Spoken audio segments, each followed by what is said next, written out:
personnages historiques ont affirmé son existence. En effet, les pères de l'Église ont souvent fait mention du Christ dans leurs nombreux écrits.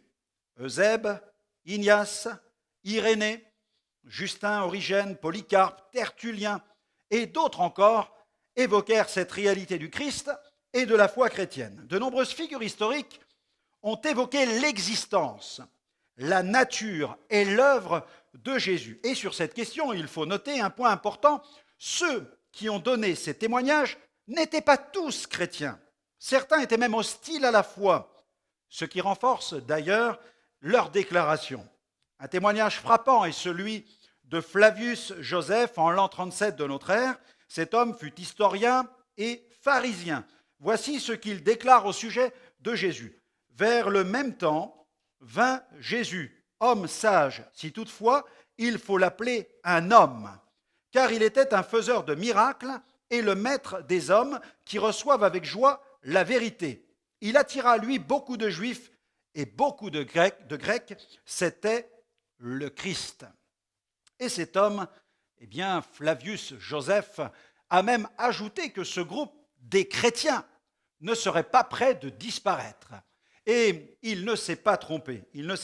Selon certaines études actuelles, les chrétiens évangéliques, si on prend simplement la dénomination, le mouvement évangélique mondial, les chrétiens évangéliques représenteraient à eux seuls aujourd'hui 585 millions de fidèles, soit 2 protestants sur 3 dans le monde et 1 chrétien sur 4, sur 2,3 milliards de chrétiens, toutes tendances confondues. 2,3 milliards de chrétiens, toutes tendances confondues. 585 millions d'évangéliques. À ce témoignage de Flavius Joseph, nous pourrions aussi ajouter celui de Thallus, qui s'interrogea sur cette éclipse solaire qui eut lieu au moment de la mort du Christ, alors qu'une nuit de pleine lune avait été annoncée. Des écrits datent de 52 après Jésus-Christ. Écoutez-moi bien, 52 après Jésus-Christ. En 112 aussi après Jésus-Christ, Pline le Jeune, gouverneur de Bithynie, écrivit à l'empereur Trajan afin de l'informer de certaines difficultés auxquelles il devait faire face. Dans sa lettre, il fit référence aux chrétiens qui avaient coutume de se réunir pour chanter des hymnes au Christ comme à un Dieu, De même que Tacite, un écrivain romain, évoqua ce qu'il appelle le phénomène chrétien. Ce nom, alors voilà ce qu'il dit, ce nom leur vient du Christ qui, sous le principat de Tibère, le procurateur Ponce Pilate, avait été livré au supplice. On continue. En 122, un dénommé Suétone, archiviste de la cour de l'empereur Hadrien, il écrit des chroniques historiques dans lesquelles il parle lui aussi du Christ et des chrétiens.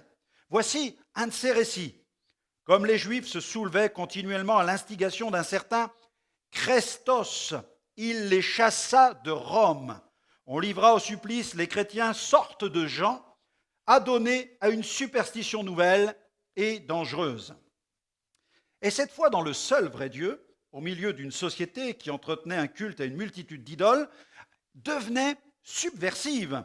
Cette exclusivité de leur adoration leur valut d'être violemment persécutés. Cette exclusivité, donc, a valu une véritable persécution. En 197 après Jésus-Christ, Tertullien, connu pour être un théologien, adresse ce texte à Tibère, un empereur romain.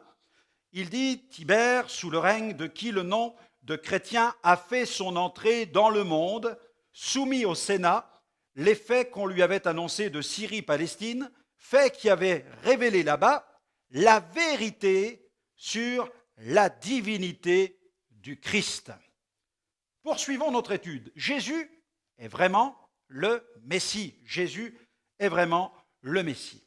Il est le Fils de Dieu. Il a été conçu par la puissance du Saint-Esprit, c'est-à-dire de façon surnaturelle. Il est le Verbe incarné, c'est-à-dire la parole qui a créé l'univers et qui s'est incarné dans le ventre de Marie pour prendre la forme d'un bébé. Impossible, impossible, diront certains. Eh bien oui, c'est possible, car Dieu est tout-puissant, et pour lui, il n'y a rien d'impossible. Selon la Bible, Jésus est l'image du Dieu invisible et en lui habite corporellement toute la plénitude de Dieu. Le Christ est de nature divine. Il est de nature divine. Ses noms divins témoignent de sa divinité. Regardez, dans la Bible, il est appelé admirable, conseiller, Dieu puissant, Père éternel, Prince de la paix, celui qui est oint, c'est-à-dire le Christ, le oint. Il est aussi le premier-né de toute la création. Il est roi de justice. Il est le Fils de Dieu, Dieu béni éternellement, le grand Dieu et Sauveur tout-puissant, le Dieu véritable, le Seigneur de gloire, le Seigneur des seigneurs, l'alpha et l'oméga, c'est-à-dire le premier et le dernier, le commencement et la fin de toute chose. On ne peut pas ignorer qui est Jésus.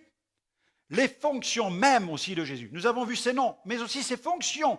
Les fonctions de Jésus témoignent, elles aussi, de sa divinité. Dans les Saintes Écritures, il est présenté comme étant créateur. Il est créateur. C'est aussi lui qui jugera le monde avec justice. Il a le pouvoir de pardonner les péchés. Il peut donner la vie éternelle. Et puis, je me dois de mentionner un aspect incroyable de la nature de Jésus. Il s'agit de sa parfaite humanité. Jésus, le Fils de Dieu, est aussi appelé Jésus, le Fils de l'homme.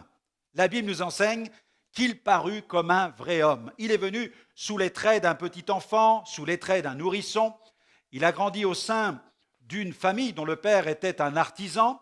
Il a vécu une vie modeste. Il a exercé le métier de charpentier jusqu'à l'âge de 30 ans. Il a travaillé de ses mains et il a connu la souffrance, le rejet, la critique, l'incompréhension. Il a été condamné injustement. Mais nous devons savoir une chose importante, sa mort sur la croix n'est pas un accident, mais elle entre directement dans un plan qui nous dépasse. C'est le plan divin de rachat. Jésus est venu sur la terre dans un but bien précis, prêcher la bonne nouvelle du royaume de Dieu et accomplir les œuvres du royaume de Dieu. C'est pourquoi, quand Jésus commença à exercer son ministère terrestre, des choses merveilleuses se sont produites. Il a fait des miracles, il a guéri des malades, il a ressuscité des morts, purifié des lépreux, mais surtout, il a pardonné les péchés. Et tout en accomplissant ces œuvres magnifiques, il invitait ses auditeurs à changer de mentalité. Il leur demandait de se repentir de leurs transgressions. Le message de la réconciliation avec Dieu était l'axe central de son ministère. C'est pour cela d'ailleurs qu'il accepta de donner sa vie en rançon pour nous sur une croix, afin de satisfaire la justice divine. Jésus a payé le prix en donnant sa vie afin de nous libérer de toute condamnation. Étant sans péché, Jésus était le seul qui puisse donner sa vie pour nos péchés. D'ailleurs, la résurrection de Jésus, le 3e jour, est la preuve que le Père agréa pleinement son sacrifice. Par sa résurrection, Jésus a vaincu la mort, l'ennemi de nos âmes, mais il a vaincu aussi la puissance de nos péchés. Ainsi, lorsqu'une personne reçoit Jésus comme Sauveur et Seigneur dans son cœur, le royaume de Dieu prend place dans la vie de cette personne. Ce royaume, il est spirituel, invisible, mais il est aussi éternel. Ce royaume s'établit dans le cœur de tous ceux qui placent toute leur confiance en Jésus.